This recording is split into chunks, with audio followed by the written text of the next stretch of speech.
Good evening, dear friends. This is Dr. Vijay Kapoor. At the outset, let me congratulate and thank each and every member of the fraternity from across the state who have contributed their heart and soul to this historical movement called No to RTH.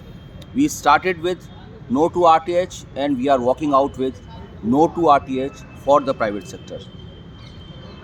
Let there be no confusion and doubts that we have achieved what exactly we wanted to achieve.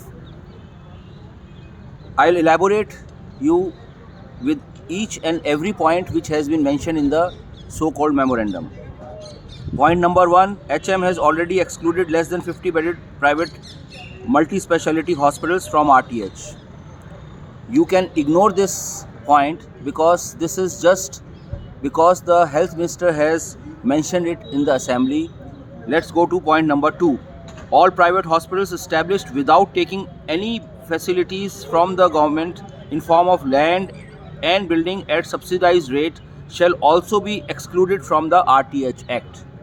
This point in fact excludes 99% of the private sector from the purview of RTH. Let it be very clear and sure about it. Thereafter, the following category of hospitals will be covered by RTH Act. Private medical college hospitals, agreed, no issues. Hospitals established on public-private partnership mode. I am again repeating, public-private partnership mode. That means the government has a stake in it. Government is a partner in it. The building, the land, the infrastructure, the equipment is owned by the government partly or completely. How can you question the government which the government itself owns? The government has full authority and rights on that property and you cannot just interfere with it. So this practically implies that it is part of the government infrastructure. Then hospitals established after taking land from government free of cost or on subsidized rates as per their contract terms. In brackets also mentioned as per land allotment terms and conditions. Followed by hospitals run by trusts, bracket those funded by government in form of land and building. I'll elaborate on this.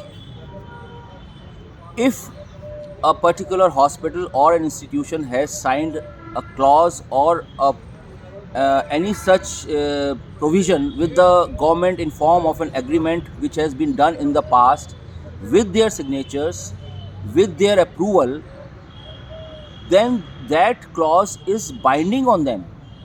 By bringing in this RTH, they are not in any way coming under the purview of this bill. This has been clearly mentioned in the brackets and this has been specifically added as per land allotment terms and conditions.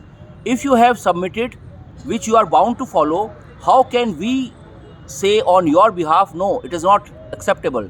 If you have signed it, accepted it as a clause and agreement, you have to follow it. You are not being forced to do anything extra apart from this by this so-called RTH bill.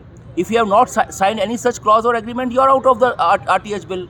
Be it trust hospital, a 50-bedded hospital, a 100-bedded hospital, or a 500-bedded hospital. All private hospitals which have no connections whatsoever with the government in any form are 101% exempted from this RTH bill. So that practically means that we have won the fight, we have won the battle. The bill which was supposed to be applicable on the private sector on gunpoint, the government has been forced to withdraw that stand. And now this bill is purely applicable to the government institutions and all such institutions which are in any way benefiting or connected with the government. This is entirely justifiable. And let me clarify, all government doctors who are practicing in their consultation chambers apart from their hospital duties are also exempted from this bill. This has been clearly clarified and discussed with the ACS present on behalf of the government. So, to conclude, we have won the battle. I'm so happy that this battle has been won on behalf of the entire fraternity, and 99% of our members are benefited from the outcome of this bill.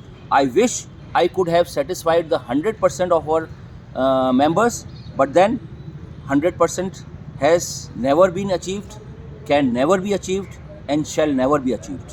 What has been achieved is 99%, and I am extremely happy, satisfied, and proud of what I have done, what we have done, what all of you have done. I have done it very honestly, very sincerely, in the best interests of the fraternity. And again, I thank you all and congratulate for this historical win. Thank you so much.